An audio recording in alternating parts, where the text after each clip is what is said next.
আসসালামু আলাইকুম রহমতুল্লাহি অবরকাতুহু। সম্মানিত দর্শক, অবস্থা দৃষ্টে মনে হচ্ছে যে রাজনৈতিক জটিলতায় বেশ ঝামেলায় পড়েছে বাংলাদেশের সবচেয়ে বড় দল এবং সবচেয়ে বড় জনপ্রিয় যে রাজনৈতিক সংগঠন বিএনপি। যেভাবে খুব সহজে আমরা মনে করেছিলাম যে নির্বাচনের পরপরই বিএনপি ক্ষমতায় চলে আসবে এবং সব কিছু বিএনপির নিয়ন্ত্রণে থাকবে এবং বিএনপি যেভাবে চাইবে একক কর্তৃত্বে তারা অতীতের মতো করে ২০ দলীয় জোট বা ৭০ দলীয় জোট করতে পারবে এবং তারা যেভাবে যাকে চাইবে সেভাবে তাকে পাবে। এর কারণ হলো যেহেতু তারা ক্ষমতায় যাচ্ছে, কাজেই তাদের আনুকূল্য পাওয়ার জন্য, বন্ধুত্ব পাওয়ার জন্য সবাই আনকন্ডিশনালি কোনো রকম শর্ত ছাড়াই তাদের সঙ্গে বন্ধুত্ব করবে। কিন্তু এখন দিনকে দিন পুরো পরিস্থিতি তাদের জন্য বুমেরাং হয়ে পড়েছে। এই মুহূর্তে বিএনপির রাজনৈতিক অঙ্গনে কোনো বিশ্বস্ত ট্রাস্টওয়ার্দি, যেটাকে ইংরেজিতে বলা হয় ট্রাস্টওয়ার্দি, ডিপেন্ডেবল, যার প্রতি নির্ভর করা যায়, ওয়ার্কেবল, যার কার্যক্ষমতা রয়েছে এবং পপুলারিটি পপুলারিটি রয়েছে অ্যান্ড ইফেক্টিভ,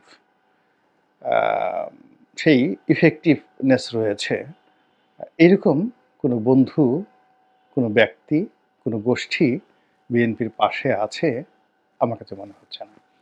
আমি কাউকে বড়ও করতে চাচ্ছি না, ছোট করতে চাচ্ছি না। বিএনপির অনেক শীর্ষ নেতৃবৃন্দ দেখা গেল যে বাংলাদেশের ১০-১২ জন বা ১০-১২টি রাজনৈতিক দলের সঙ্গে বন্ধুত্ব করার চেষ্টা করেছে। এই মানুষগুলো বা এই দলগুলো সবসময়টিতেই সবসময় পরগাছা রূপে, যাকে বলা হয়, তারা তাদের অস্তিত্বের জানান দিয়েছে এবং তাদের সৌন্দর্য, সফলতা পরগাছা হিসেবে।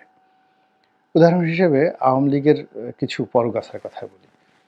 যেমন ধরুন সাম্যবাদী দল দিলীপ সাহেবের, কিংবা রাশেদ খান মেনন সাহেবের দল, কিংবা হাসানুল হক ইনু সাহেবের দল, অথবা সেই মাইজ ভান্ডারির যে দল রয়েছে ইসলামী দল।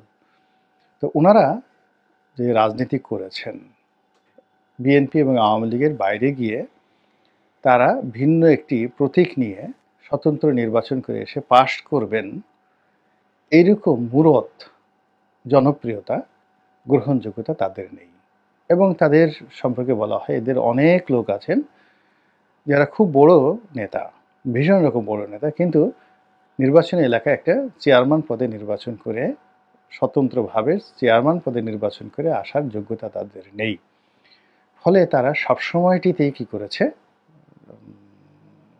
আপনার পরগাছা হিসেবে তারা বিভিন্ন রাজনৈতিক দলের পৃষ্ঠপোষকতা নিয়ে রাজনীতিতে টিকে আছে।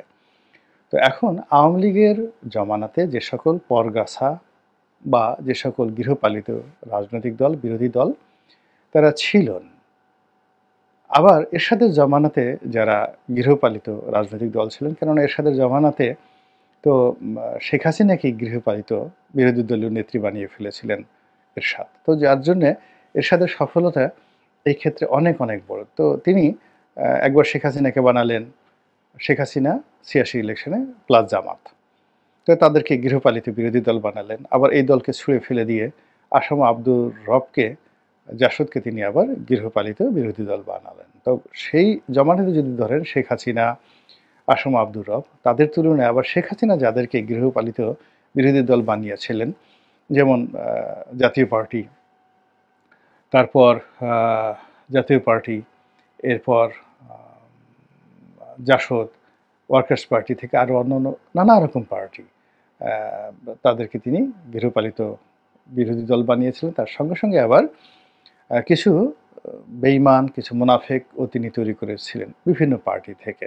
যেমন উকিল আব্দুস সাত্তারকে তিনি বিএনপি থেকে ছাড়িয়ে নিয়ে গিয়েছিলেন, কিংবা বিএনপির যে সকল নেতাদেরকে ভয়ভীতি দেখিয়ে দলের বিরুদ্ধে নিয়ে তাদেরকে শপথ গ্রহণ করতে বাধ্য অথবা প্রলুব্ধ, যেটা করেছিল, এটাও আওয়ামী লীগের এক ধরনের সফলতা। আপনি নিন্দা করতে পারেন, মন্দ বলতে পারেন, কিন্তু এই কাজটি তারা করতে পেরেছিলেন। ফলে বিএনপির যে সকল নেতৃবৃন্দ পার্লামেন্টে গিয়েছিলেন, তাদের ব্যাপারে বিএনপি পরে যে ব্যবস্থা নিয়েছে ৪ বছর পরে, সেই ব্যবস্থাটা কিন্তু তারা প্রথম দিকে তারা নিতে পারেননি।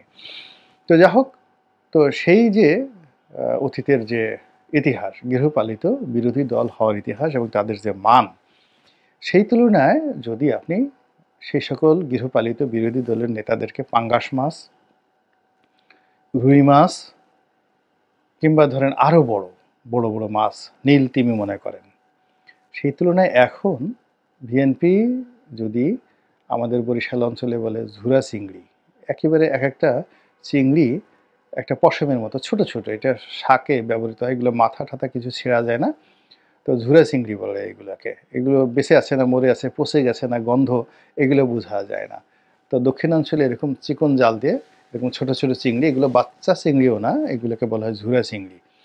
তো এরকম ঝুরা চিংড়ি ভর্তা করার জন্য এগুলো লাগে, আর এগুলো ভাজি করে তারপরে শাকের মধ্যে এগুলো দিয়ে দক্ষিণাঞ্চলের মা বোনেরা রান্না করে।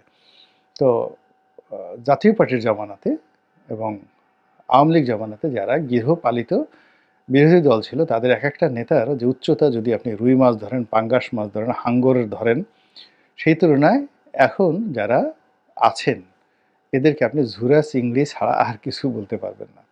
কিন্তু অবাক করার ব্যাপার হলো যে এই ঝুরা চিংড়িগুলো এই জমানাতে অনেকে পাঙ্গাস মাছের মতো লাভ দিচ্ছে, আইড় মাছের মতো, যাকে বলা হয় তারা দুই পাশ দিয়ে কাটা বের করে ফেলছে, হাঙ্গরের মতো হা করছে, হা করার পরেও তারা বিএনপির সঙ্গে খেলছে, বিএনপি তাদের সঙ্গে কিন্তু খেলতে পারছে না। আমি নাম বললাম না, আপনারা স্পষ্টতই বুঝতে পারবেন। ফলে পুরো রাজনৈতিক অঙ্গনে বিএনপি বলতে গেলে একা হয়ে গেছে এবং একাই তাকে লড়াই করতে হবে। এবং এই লড়াইয়ে সে যদি এই সকল ঝুরা চিংড়ির পিছনে ঘুরে, তাহলে তার যতটুকু আছে ততটুকু মানে যাকে বলা হয় শেষ হয়ে যাবে। এবং এই ঝুরা চিংড়ি সংক্রান্ত একটা বাস্তব অভিজ্ঞতা বলি। একজন খুব বড় নেতা, বিএনপির বড় নেতা, তো তিনি একজন ঝুরা চিংড়ি সম্পর্কে বলতেছিলেন যে বেগম জিয়ার সঙ্গে বৈঠক হবে, তো বৈঠকের পরে সঙ্গতির কারণে ৩ নম্বর চেয়ারটায় তিনি সবসময় গিয়ে বসেন, সেই নেতা বলতেছিলেন। তো হঠাৎ করে তিনি একদিন গিয়ে দেখেন যে তার একটু পৌঁছাতে দেরি হয়ে গেছে, আর একজন এরকম ঝুরা চুংড়ি সে গিয়ে ওই ৩ নম্বর চেয়ারে বসে আছে এবং সে কারোর দিকে তাকাচ্ছে না, কেউ বলছে না যে আপনি উঠে গিয়ে পিছনে বসেন। ফলে সেই বড় নেতা বাধ্য হয়ে দেখা গেল পুরো অনুষ্ঠানের মধ্যে সে পেছনে বসলেন এবং এটার প্রতিক্রিয়া এমন হলো যে কয়দিন পরে দেখা গেল যে এটা নিয়ে বিরাট একটা বিশ্রী অবস্থা তৈরি হয়ে গেল এবং সেই ঝুরা চিংড়িও সেই বিএনপির জোট থেকে চলে গেল, আর সেই নেতাও বিএনপি থেকে চলে গেল। তো এরকম ঝুরা চিংড়ির ফলে কি হয়, বিএনপির মারাত্মক ক্ষতি হয়। বিএনপির অনেক বড় বড় নেতা এ সকল ঝুরা চিংড়ির দ্বারা অপমানিত হয়, লাঞ্ছিত হয়। তারপরে বিএনপির অনেক বড় বড় নেতা এই ঝুরা চিংড়ির পিছনে ছুটতে গিয়ে, মানে দলীয় হাইকমান্ডের নির্দেশে এই সকল ঝুরা চিংড়ির পিছনে ছুটতে গিয়ে তারা অপমানিত হয়, লাঞ্ছিত হয়। আর এই ঝুরা চিংড়ি করে কি, তারা বিএনপিকে ব্যবহার করে, ব্যবহার করার পরে যখন মাল পায় না, বিএনপি তার টাকা দেয় না। যদি এদেরকে টাকা দেয়, সেটা জামাতের লোক টাকা দেক কিংবা ডিজিএফআই টাকা দেক কিংবা অন্য যে কোনো লোক টাকা দেক, সঙ্গে সঙ্গে এই ঝুরা চিংড়ি যত গোপন কথা আছে, যত কিছু আছে, সব কিছু তারা প্রতিপক্ষের নিকট বলে দেয়। তো বলে দেওয়ার পরে প্রতিপক্ষ যেটা বুঝে যে দলের মানে বিএনপির যারা নেতৃবৃন্দ এই সকল ঝুরা চিংড়ির সাথে যোগাযোগ করে, তাদের আন্ডারস্ট্যান্ডিং, তাদের লেভেল, তাদের উচ্চতা, তাদের ওজন, আকৃতি বুঝতে পারে। বুঝতে পারার পরে তাদের প্রতি আর শ্রদ্ধা রাখে না, প্রতিপক্ষ শ্রদ্ধা রাখে না। প্রতিপক্ষ যখন আপনার সম্পর্কে শ্রদ্ধা রাখবে না, তখন আপনার রাজনীতি শেষ। দ্বিতীয়ত হলো যে প্রতিপক্ষ তখন করে কি, এই সকল ঝুরা চিংড়ির কাছ থেকে বিভিন্ন কথাবার্তা শুনে তারা তাদের প্রতিপক্ষের আইকিউ লেভেল বোঝার চেষ্টা করে যে এর স্ট্যান্ডার্ড কী, এর কি সাব স্ট্যান্ডার্ড না আপ স্ট্যান্ডার্ড, তো এর বুদ্ধিমত্তা কেমন, সাহস কেমন, শক্তি কেমন।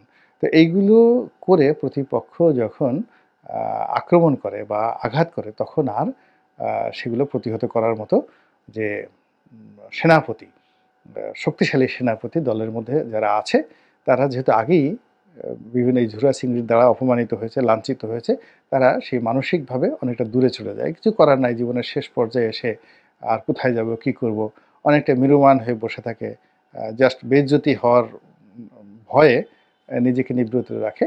তো এই লোকগুলো তখন আর অ্যাক্টিভেট হয় না, রিয়াকশনও দেখায় না, ডিঅ্যাক্টিভেট হয় না, তারা তাদের মতো করে চলতে থাকে।